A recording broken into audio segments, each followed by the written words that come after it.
Welcome back to After the Snap. I'm your host, Tasha Pierce, and today, by special request, I am going to be sharing my thoughts on the 2011 film Sucker Punch. That is one of Zack Snyder's early works, and it is a bit confusing. So I'm going to tell you what I think this movie is about. Not sure I'm capturing Zach's vision, but if you're interested in knowing exactly what I thought about Sucker Punch, then let's go. Okay, first and foremost, shout out to Angus for putting this film on my radar. Somehow I slept through this one coming out. I didn't remember hearing about it. It's currently playing on Netflix. So if you want to watch it after you hear my thoughts, then that is where you'll find it. Yeah, it went to theaters in 2011. It had an $82 million budget. So they threw a little cash behind it. They put some money behind this thing. Okay, per usual, I'm not going to go into deep spoilers. I might hit a spoiler or two, but nothing that's going to ruin the experience because, again, this movie is freaking confounding. There are different realities to the movie, and by the end of the movie, I wasn't 100% sure what was really happening and what was part of one of these alternate realities. Now, Sucker Punch, again, is a Zack Snyder directed film. It's also written in part by Zack Snyder along with Steve Shibuya. The stars were Emily Browning, Vanessa Hudgens, Abby Cornish, Oscar Isaac, amongst others. As I also said, it had an $82 million budget, and that turned around $89 million at the box office. So, wasn't a box office success, but does that mean it's a bad movie? Let's talk about it. Okay, that first reality that I'm speaking of occurs in like an insane asylum. And we have a protagonist, of course, because it's that kind of movie. We got a protagonist. That is Baby Doll. Baby Doll is played by Emily Browning. Now, the situation with her is after her mother's passing, her stepfather was routinely, I guess, abusing her and her sister. And while trying to protect her sister, Baby Doll accidentally plays a part in the sister's death. And the stepfather takes her to this insane asylum and says that she needs to be lobotomized. We quickly learn that this lobotomy is supposed to take place in 5 days, which means that Baby Doll has 5 days to plot her escape. Now, right before we see John Hamm, who was playing the doctor, right before he's to lobotomize her, we get transported into that second reality that I spoke of. And it's like, I don't know if it's like a strip club. And it's amazing that I have to say, I don't know. I've watched this movie twice. But I think it's a strip club. And the characters from the insane asylum reality are here in the strip club as well, but they have new roles. So Baby Doll and the other inmates are now dancers, and they are working for Oscar Isaac's character, Blue. In the asylum, Oscar Isaac's character is just like an orderly who will take a bribe or two from the parents who are bringing their children or bringing the inmates in. He takes a bribe or two to make sure they get lobotomized. So he, in this reality, is the boss over all of these dancers. And now she's 5 days away. Instead of being lobotomized, she's 5 days away from being taken by like a high roller guest to this strip club. And I guess, he would abuse her. She would be trafficked, basically, human trafficked. So she's got to still escape. In order to escape, she needs 5 items. She needs a map, fire, a knife, a key, and then something else. That's something else.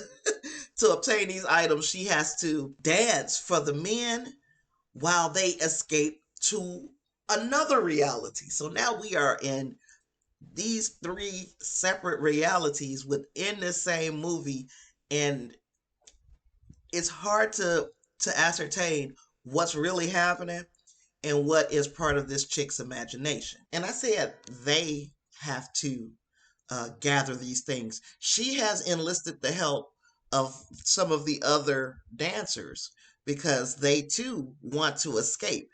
So they begin to help her on these various missions to get these various items in this alternate reality. And yeah, I don't know. I don't know what's going on. So she learns in this fantasy world, the third reality, that there's a wise man, and he is the person who told them how to get these special items that they need. And it's like big action sets in this fantasy reality. It's really weird. There's like this World War II set. There's a dragon like fantasy world set. There's this samurai set, giant freaking robots and shit. It's all kinds of stuff going on that these women, each time they're transported to this alternate reality outside of the alternate reality that we're already finding them in, they're battling these impossible situations, and they're doing it basically in the sexiest way possible. I guess it would be like being transported into different video games and expected to, basically beat the game and get the big prize each time. So that's like a video game fever dream, and that's weird as f to me. But what I think Zack Snyder was getting at with Sucker Punch is everything, especially in movies or in life even, everything is catered to the male gaze. If a man takes pleasure in looking at these things, or if it makes sense to a man, or if this man can relate to it, it lends credence to it. An example of this movie being catered to the male gaze is that we have these big action set pieces where these women who are also dancers at the club, who are also inmates at the asylum, these women are generally scantily dressed and, dare I say, drop dead gorgeous. It makes it very easy to watch them going through these trials. And they're doing big kick ass things, but they're doing it just looking, I guess we could just say they're looking sexy, which also tells us that you're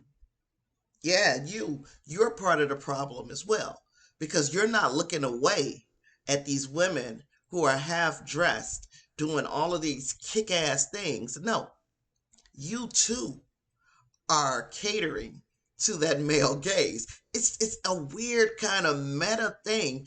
It almost made me feel as if this was the answer to all of those female empowerment shows of the 90s and the early aughts, where they still had to be very sexy as they were performing in all these different shows. For instance, Buffy the Vampire Slayer, Charmed, those shows like that. And we don't even have to stop at like the TV shows. We could go into some of my faves, the MCU.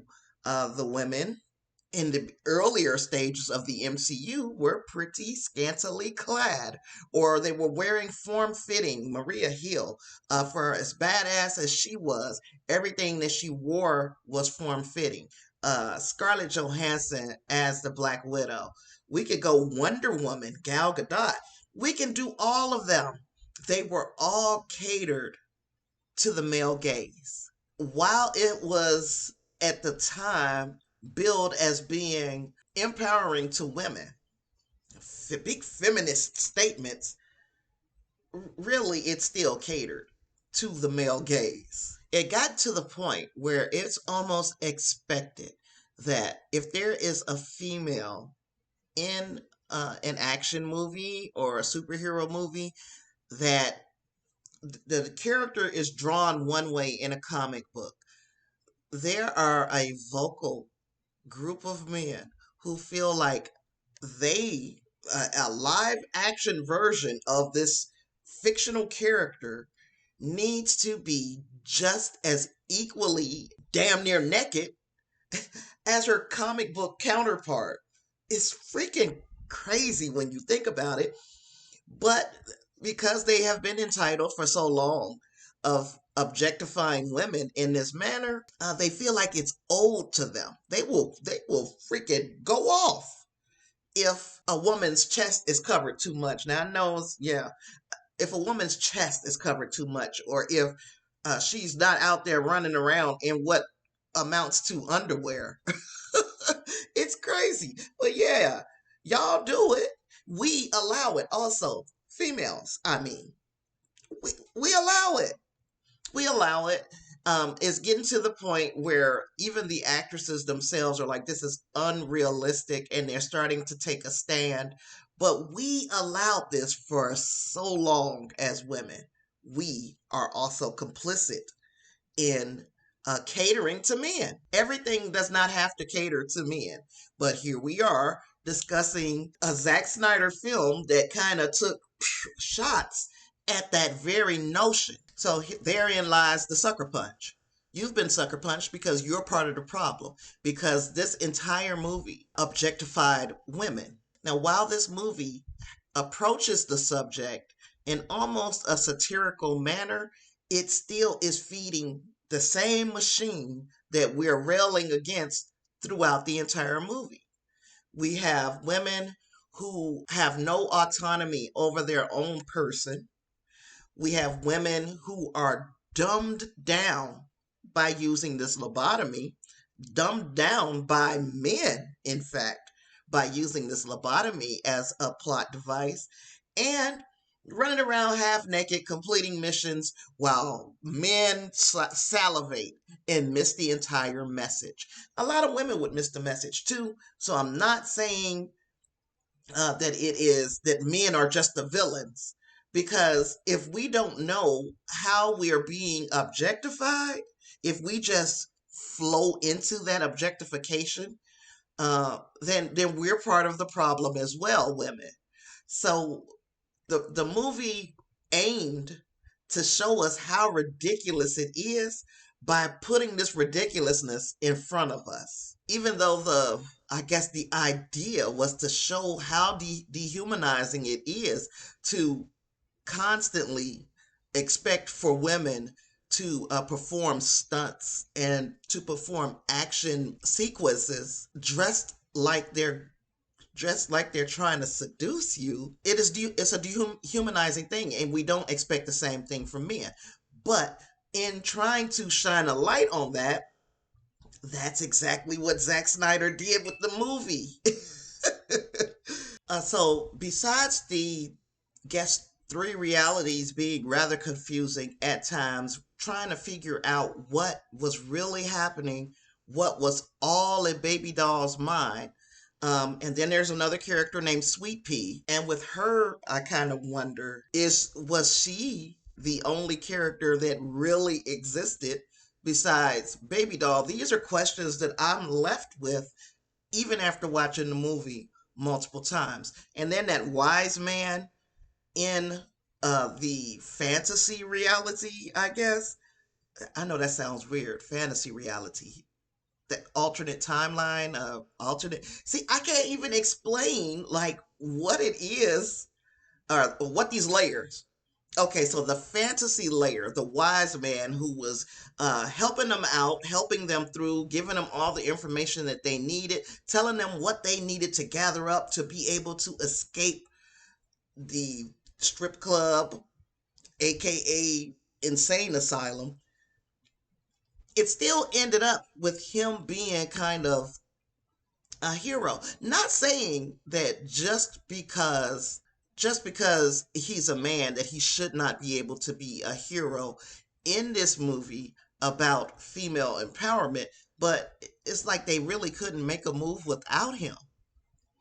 And even by the end of the movie, we still see him playing a pivotal role where the movie doesn't have a satisfactory ending without the wise man. So are we really empowering women with this? Now, I can see what Zack Snyder was trying to do. I can appreciate what he was trying to do. And it was an ambitious undertaking. While all of that is true, this movie to me was still a bit of a mess. It was muddled. It was a bit of a mess. I'm not sure how much of it has to do with the story itself, which still comes back to Zack Snyder because he, along with Steve Shibuya, wrote the screenplay. So it's like, I don't know how much of it is the story itself or just the jumbled way that it was depicted on screen. Even after watching it twice, I'm still rather confused, and it's not something to me that is worth my time trying to watch it that third time to get any other nuance out of this film. And that was the reason behind watching it the second time. The first time I saw what was happening, but I wasn't understanding. The second time I watched it, I understood a little bit more, but it's still confusing. I say this rather than me saying I recommend this movie because it's a cinematic masterpiece. I say this is an example of Zack Snyder doing something outside of his wheelhouse, trying to make a point, and I think the point is worth you watching the movie for. I'm not 100% sure whether you're going to come out of this movie with more of an understanding of what the hell was going on than I did, but I would recommend it for at least one watch. I guess that's what I could say. I won't call this a big old fail of a movie. I did get the point or the larger point of what Zack Snyder was trying to get across to us. I just think that he took the most convoluted route to get us there. And, all audiences would not get the underlying message of the movie, but the underlying message is worth being heard. So, if you've got thoughts on Sucker Punch, please let me know because I would love to hear what you think. Do that in the comments below. Also, hit the subscribe button while you're down there.